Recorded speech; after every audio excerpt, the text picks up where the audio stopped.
Hello, Namaskar, Chajalo Saveima.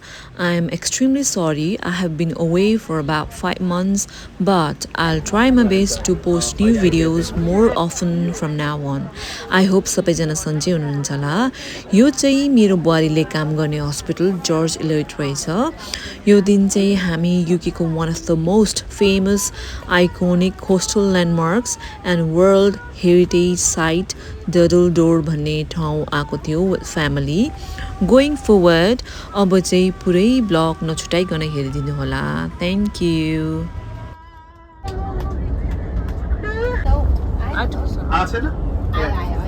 म चाहिँ काठमाडौँ युनिभर्सिटीको विराट medical कलेजमा काम गर्छु म चाहिँ अब यहाँ चाहिँ म हाम्रो दिप गुरुङ र भगवती गुरुङको ज्वाइन्ट सपना गुरुङको हस्बेन्ड अनि जुन योगाको यस्तो यो गराउँदा एकदम धेरै खुसी लाग्यो र म बहिनीलाई चाहिँ धेरै धेरै धन्यवाद दिन चाहन्छु अनि अर्को कुरा चाहिँ अब ज्ञान भन्ने कुरा सबैले लिएर बाँडेको राम्रै हो सुरुमा तपाईँहरूले एउटा ज्ञान दिइहालौँ सुरुमा तपाईँहरूले एउटा मन्त्र पढ्नुभयो ओम भूर्भुवः स्वः तत्सवितुर्वरेण्यं भर्गो देवस्य धीमहि भनेको चाहिँ म सर्वश्रेष्ठको ज्ञानको धारण गर्छु भनेर भनेको अनि भर्गो देवस्य धीमहि भनेको चाहिँ एउटा भर्गो भनेको चाहिँ ज्ञानलाई उज्यालोलाई प्रकाशलाई भनिन्छ ज्ञानको देवी देवस्य धीमहि भनेको चाहिँ ज्ञानको देवीलाई ध्यान गर्छु भनेको र धियो यो न भन्नुभएको थियो त्यसमा चाहिँ केसिकाबाट नै योगा गर्नुपर्छ भनेर भनेको केसिकाबाट योगा भनेको हाम्रो चाहिँ नेपाली शब्दमा केसिका धमनी भन्छ जुन चाहिँ हामीले अब पढ्दै गरेकोमा चाहिँ इङ्ग्लिसमा चाहिँ आर्टरी भेन्सहरू भन्छौँ र हाम्रो शरीरको अङ्ग अङ्गमा चाहिँ न्युट्रिसन लाने भन्ने कुरा चाहिँ आर्टरीको ब्लडहरूले लान्छ भने त्योबाट नै योगा चाहिँ सुरु हुन्छ भनेर भन्छ र इलामे सहरमा गीत गाउँदाखेरि चाहिँ अलिकति थपडी पनि मारिदिनु होला है सुरु गरौँ है त चियाबारी राम्रो हाम्रो हो छोरी पातली मोरी जाने हात हाम्रो जाने हात हाम्रो हाम्रो त्यही पर घर हाम्रो कसकी हो छोरी पातली मोरी जाने हात हाम्रो जाने हात हाम्रो हरदेशी मुनि साउने खोला गाइसने भत्रो हरदेशी मुनि सालाई कुसु मेरोमा याद भए मायालुलाई अर्को सा भुलि गए सम्झनालाई Welcome to Duddle Door. Duddle Door. Welcome to Duddle Door.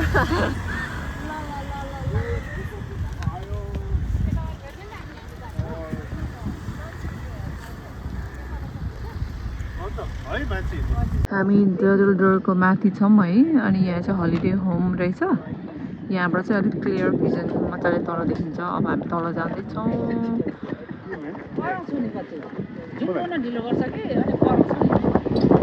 हामी डडल डोरतिर जाँदै हौ यो स्पट चाहिँ डडल डोर साइडको अलिकति माथि रहेछ अनि यहाँ चाहिँ मजाले बसेर आनन्दले भ्यू हेरेर खाँदै बस्न मिल्ने खालको स्पट रहेछ हाम्रो लन्च टाइम पनि अलरेडी भइसकेको हुनाले चाहिँ घरबाट सबैले खानेकुराहरू बनाएर ल्याएको थियो र हामी चाहिँ अब भोक लागेर चाहिँ खानेतर्फमा थियौँ है त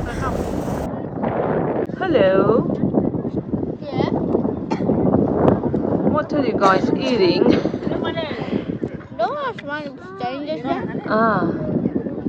एडु ल हामी चाहिँ अब यहाँ डडल डोर तल झर्नुभन्दा अगाडि चाहिँ खाना खाएर चाहिँ तल झर्ने किनभने हामीलाई एकदम भोक लागेको छ अनि हामी चाहिँ यहाँ पिकनिक जस्तो ड्राई पिकनिक जस्तो भइरहेछौँ त्यहाँ बोट भइरहेको रहेछ सो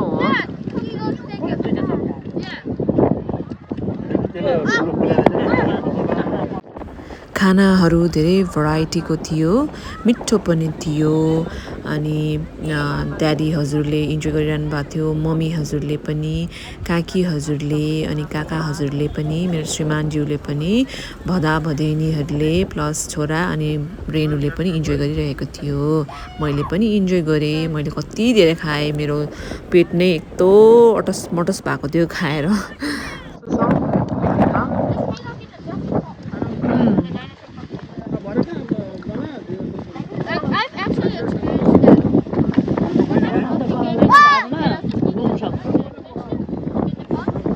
हामी अहिले डडलडोलतिर लाग्दैछौँ, जाँदाखेरि चाहिँ ओह्रालो पर्दो रहेछ, फर्किँदा चाहिँ उकालो पर्दो रहेछ, सेस हुन्छ होला जस्तो लागिरहेछ है। तर धेरै रमाइलो हुँदो रहेछ, मान्छेहरूको क्राउड धेरै छ। पछाडि हेरेर नि त्यहाँ अगाडि चाहिँ mummy हिँड्नुहुँदैछ। Hey kids, I'm vlogging. You're vlogging? You're Yeah. vlogging? Yeah, my mom has a YouTube channel.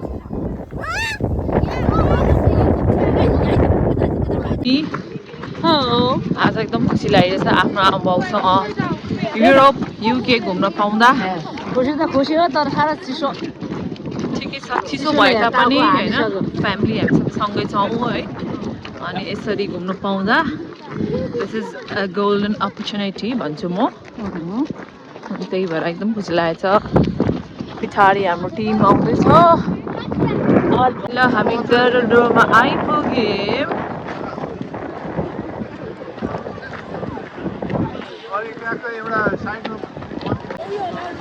यहाँ फोटो सेसन चलिरहेको छ, सबैको पालै पिली। अनि फोटोग्राफर चाहिँ रेनु छ है। यसरी डडलडोलको अगाडि उभिनु पाउँदा होइन, देख्नु पाउँदा, फोटो खिच्नु पाउँदा के यो साँच्चीकै हो त सम्झना, त डडलडोलमै छस् भन्ने जस्तो लागेको थियो। आज मेरो यो सपना पुरा भएको छ, किनभने म युके गएपछि चाहिँ डडलडोल भिजिट गर्छु नै गर्छु भनेर सोचेको थिएँ। आज मेरो सपना चाहिँ पुरा भएको छ। All thanks to my family होइन, मेरो परिवारलाई धेरै धेरै धन्यवाद छ। अनि यता कियानले नयाँ साथी बनाइसकेको छ है, अनि फुटबल पनि खेल्दैछ।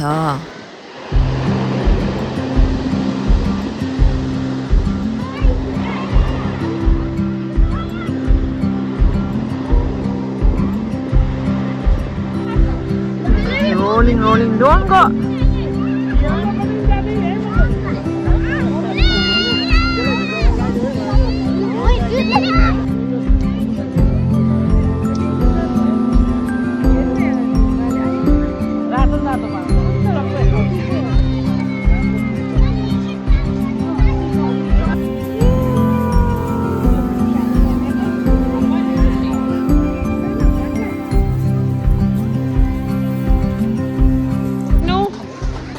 आजको जर्नी ट्रिप कस्तो रह्यो त?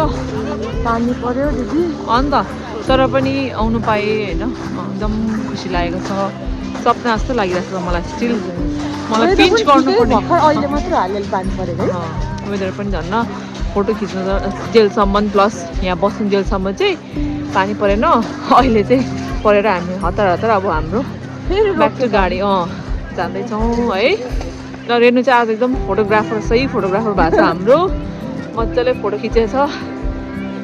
आजको वेदर चाहिँ अलिकति रेनी भएको हुनाले चाहिँ हामीले राम्रोसँग यहाँनिर गर्न पाएनौँ होइन। पानी पर्नु थालेपछि चाहिँ हामी मुभ आउट हुनु पर्यो, तर धन्न फोटो चाहिँ खिच्न पायौँ। अहिले भर्खर पानी पर्नु सुरु गर्यो है।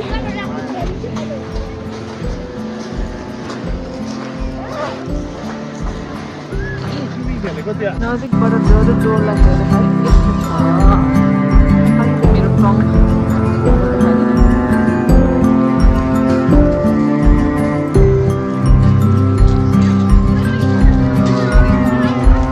अब हामी त्यो स्टेयर सरेर जानुपर्छ मासतिर, अलिकति उकालो छ, फ्यु मिनट्सको, प्रब्ली 10-15 मिनट्सको होला होइन।